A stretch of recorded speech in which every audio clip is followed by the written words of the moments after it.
दिवाली के बाद में आपकी कलेक्ट्री का घेराव करेगी। इस मंच के माध्यम से आपको कहना चाह रहा हूं, कलेक्टर साहब सुन लो, आप राज्य सरकार और केंद्र सरकार को चेता दो, यदि आपने हमारी बातों पर ध्यान नहीं दिया, हमारे साथ हुए अन्याय को नहीं रोका गया, तो हम आपकी कलेक्ट्री को जाम कर देंगे। आप अंदर है तो अंदर ही रहेंगे, बाहर है तो बाहर, ना भीतर जाने देंगे ना बाहर आने देंगे। इसलिए सभी से मेरा निवेदन है, एक कमेटी बनाओ, सभी गांवों में उस कमेटी को भेजो, जा जाकर समझाए, लोगों की समझ में कम आ रही है। और कुछ जो चंद बने हुए हैं समाज में, उनको तड़ी पार हो जाओ, नहीं तो हम तड़ी पार कर देंगे। कुछ जो चंद है समाज में अभी भी, हमें किसी की जरूरत नहीं है नेता की। यहाँ पर जो यहाँ पर आएगा हमारा सहयोग करेगा और हमें उसके ऊपर विश्वास हो जाएगा तो ही हमारा नेता, नहीं कोई नेता नहीं है, हम स्वयं नेता है, सभी जनता नेता है। और आपका भूत निकल गया आप और वर्तमान में जो कर रहे हो, लेकिन इन नेताओं को भी मैं कान खोलकर सुनने के लिए बोल रहा हूं इस मंच के माध्यम से कि आप गौर कर लो, नहीं तो आपका भविष्य जनता तय करेगी, आप आपका भविष्य तय नहीं करोगे, हम आपको भी तड़ी पार कर देंगे। और जहां भी वन विभाग वालों ने गलत मुकदमे किए हैं, जो भी प्रशासन चाहे पुलिस डिपार्टमेंट हो चाहे वन विभाग हो, हमारे साथ गलत बर्ताव कर रहा है, अन्याय कर रहा है, वो भी सुन ले। रास्ते में हमें रोका जा रहा है, मैंने भी पहले 4-5 गाड़ियों को फोन करके छुड़वाया था मामचाड़ी थाने से। आपको भी हम यहां से भगा देंगे, मामचाड़ी थाने को ही बंद कर देंगे, क्या रोकोगे हमें?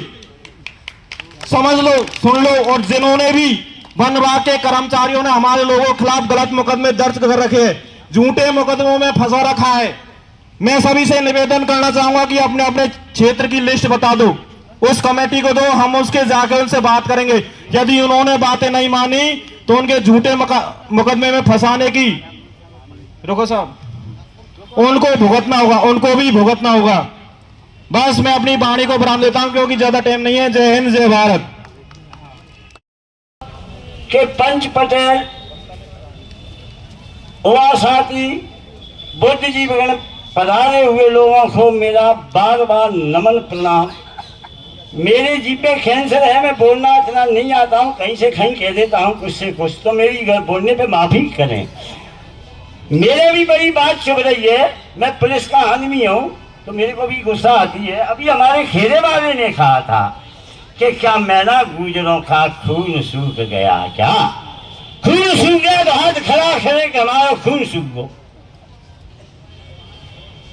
क्या सरकार, मैं इस मंच से कह रहा हूं, 2 बेटे 3 पोते हैं, मेरा काम इसमें नहीं आ रहा है।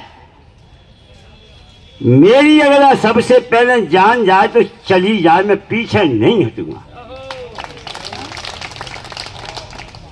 कैसी बात कर रहे हो, हमारा ही खेत और हमसे ही खुशाया जा रहा है। आपको नक्सली बनना पड़ेगा झारखंड के जैसे।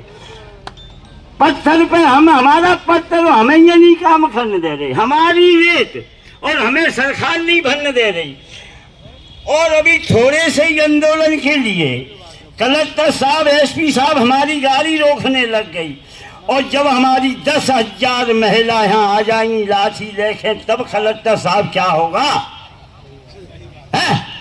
मेरा भी मन करता है कि जूंगरी बांध पर चलूं, पर छोरे तो मने कर देते हैं, पापा क्या करेगा, समाज सेवा में मत जाए तो मत जाए, कोई दिक्कत नहीं। मैं आपसे आश्वासन नहीं दूंगा, न झूठे भाषण करूंगा, राजनीतिक भी लड़ता हूं, चुनाव भी लड़ता हूं, पर इस मंच स्तर से नहीं चुनाव की बात करूंगा कतई करके। तो मैं कसम है आन शान मान कि इस जंगल को, जमीन को बचा लो, और नहीं आपको जाना ही। बोली शेरन की सी बोले तोड़ा भीम खरौली को पानी, अरे शेरन की सी खा बोखरन की सी बोली और ना ले भाया। उठो, मर उठो, चाहे कुछ भी हो जाए। रामनारायण जी ने कहा 5 तारीख को कि हमारे यहाँ कोई भी लेबर मजदूरी नहीं करेगा। क्या आपके एरिया से जा रहे, कल मैंने धौलपुर जिले में हमारे रावत जी कलेक्टर साहब ने कह दिया कि कोई नहीं जाएगा, कोई नहीं जाएगा। हमने लगाम लगा दी मैना गुजरों पे। और आपके यहाँ कैसे हो रहा है, आपके चनेरीपुरा पंचायत में काम हो रहा है। बोलिए आप धर्म ईमान से हो तो बोले खड़ा है करके, फूट में लूट मिलती है भाया पटेल हो। आप जाएंगे, तीनों चारों पंचायत छनेरीपुरा पंचायत खेलेगी और वहां पर कौन फॉरेस्ट विभाग को सलाम दे रहा है, उस पर 51,000 रुपये दंड आप करोगे।